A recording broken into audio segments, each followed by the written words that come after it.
Assalamualaikum warahmatullahi wabarakatuh.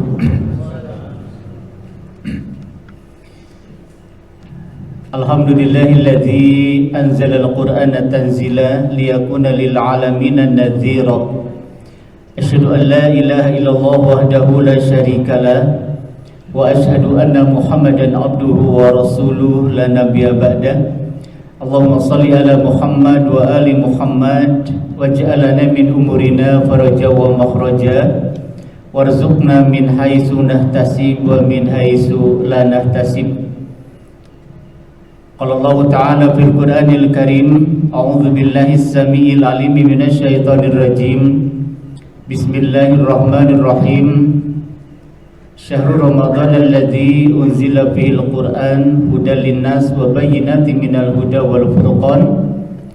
Wa qala aidan alif lam mim dzalikal kitabul la raiba fi hudal lil muttaqin. Shadaqallahul azim.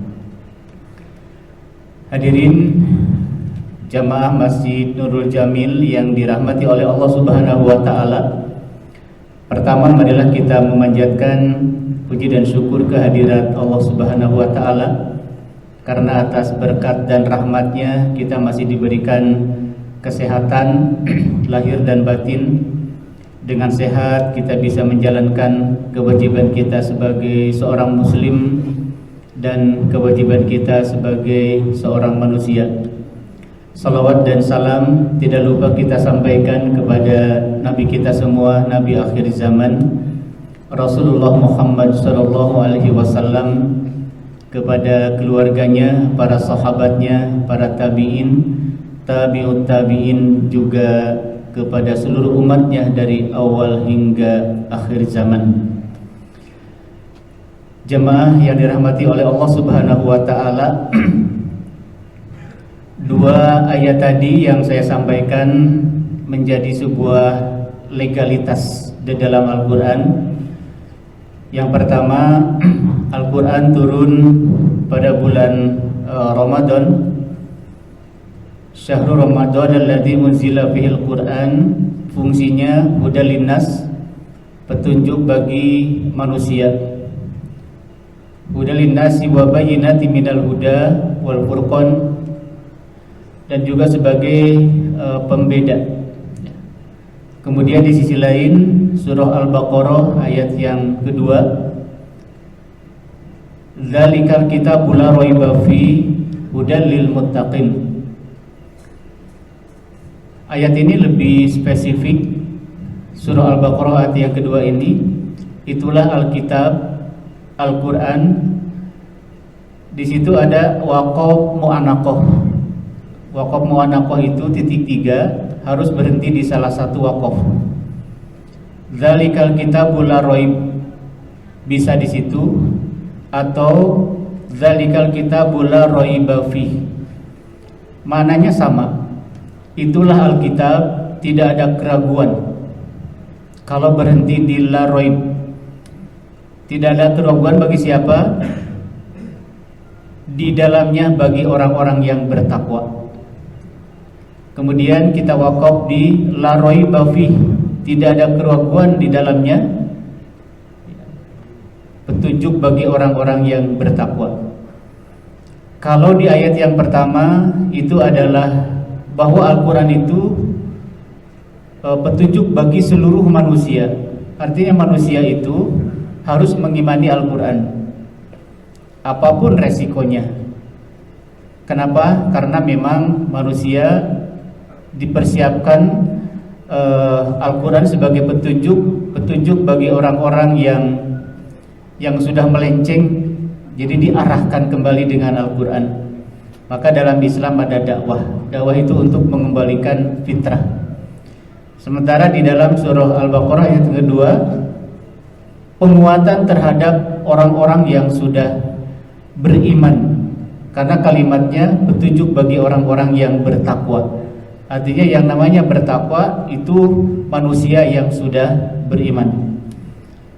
Baik, kemudian lantas apa tugas kita sebagai manusia yang sudah bertakwa terhadap Al-Quran, atau kewajiban kita sebagai manusia yang sudah bertakwa, sudah mendapatkan hidayah, sudah bersyahadat di hadapan Allah Subhanahu wa taala. Pertama, kewajibannya adalah fi qiraatil Quran. Yang pertama, membaca Al-Quran. Membaca secara tersurat maupun secara tersirat, membaca secara tekstual maupun secara kontekstual. Wahyu pertama perintahnya bukan menghafal Al-Quran, tetapi membaca. Iqra bismi rabbikal ladzi khalaq. Ini menjadi catatan untuk para guru yang harus diajarkan terlebih dahulu kepada anak-anak adalah membaca. Baru setelah itu bacaannya sudah fasih, bacaannya sudah baik dan benar, tahsinnya, baru masuk ke tahap kedua, yaitu menghafal.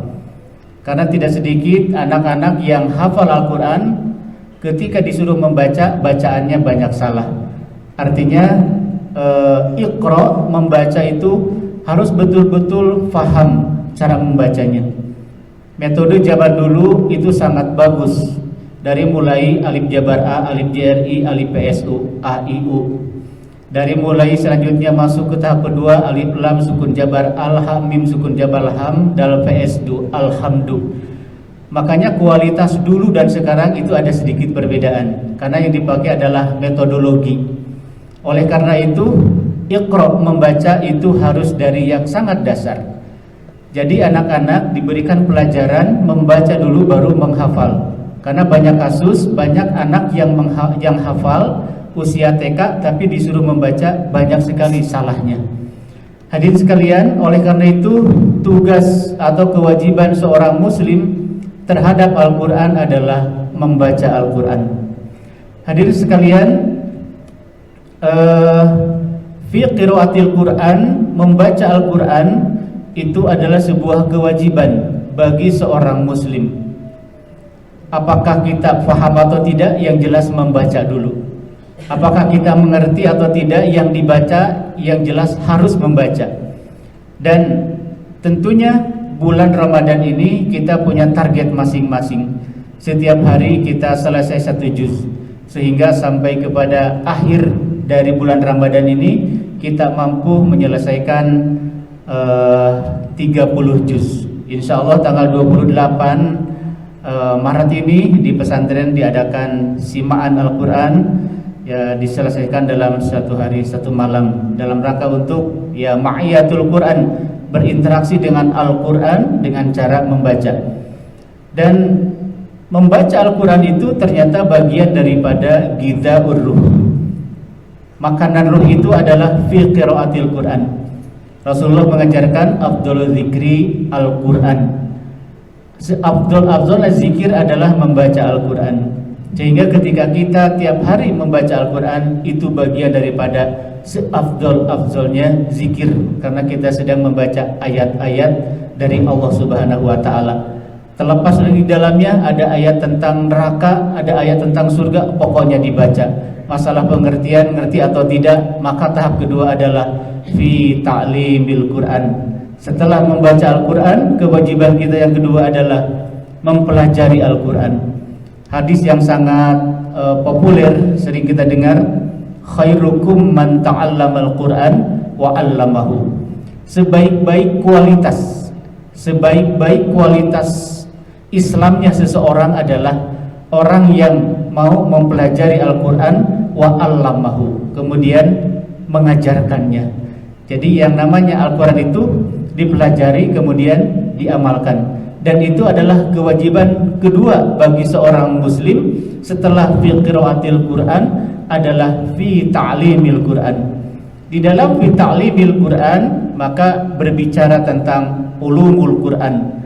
Di dalam ulumul Quran kita menemukan berbagai macam keilmuan. Salah satunya ada asbabun nuzul, sebab-sebabnya turunnya ayat karena kita mempelajari ulumul Quran. Maka yang kedua tugas kita adalah fi ta'limil Quran, yaitu mempelajari Al-Quran. Kemudian yang ketiga, tugas bagi seorang muslim adalah fi fahmil Quran, yaitu memahami kandungan-kandungan yang ada di dalam Al-Quran, memahami setiap ayat. Dan ini memang memerlukan waktu, berbeda dengan membaca Al-Quran kapan saja kita bisa. Kemudian taklim juga ada waktu tertentu. Bahkan dalam konteks atau dalam tingkatan bifahmil Quran, memahami Al-Quran, ini harus memahami tentunya bahasa Arab. Bagaimana kita menerjemahkan Al-Quran itu jangan sampai salah arti. Apalagi misalnya kalau makharijul hurufnya salah, itu bisa berpengaruh, berdampak terhadap apa yang kita pahami. Pengucapan qaf dan kaf jika salah itu akan berbeda. Antara takwa dengan taqwa itu akan berbeda. Takwa itu artinya menggonggong. Takwa itu adalah apa yang kita pahami, yaitu melaksanakan segala perintah dari Allah Subhanahu wa taala dan menjauhi segala larangannya. Ini dilihat dari makharijul hurufun, itu sangat berpengaruh, berdampak terhadap makna yang kita baca dalam Al-Quran. Oleh karena itu, memahami, biasanya orang-orang yang mendapatkan hikmah dari Allah Subhanahu wa taala, dia akan cepat paham apa yang dibaca. Alhamdulillahirabbil alamin. Dia memahami alhamdulillahirabbil alamin. Segala puji bagi Rabb. Rabb di situ adalah murabbi. Rabb di situ adalah yang mendidik, Rabb di situ adalah yang memelihara. Ya, dia paham bahwa Allah itu adalah yang memelihara.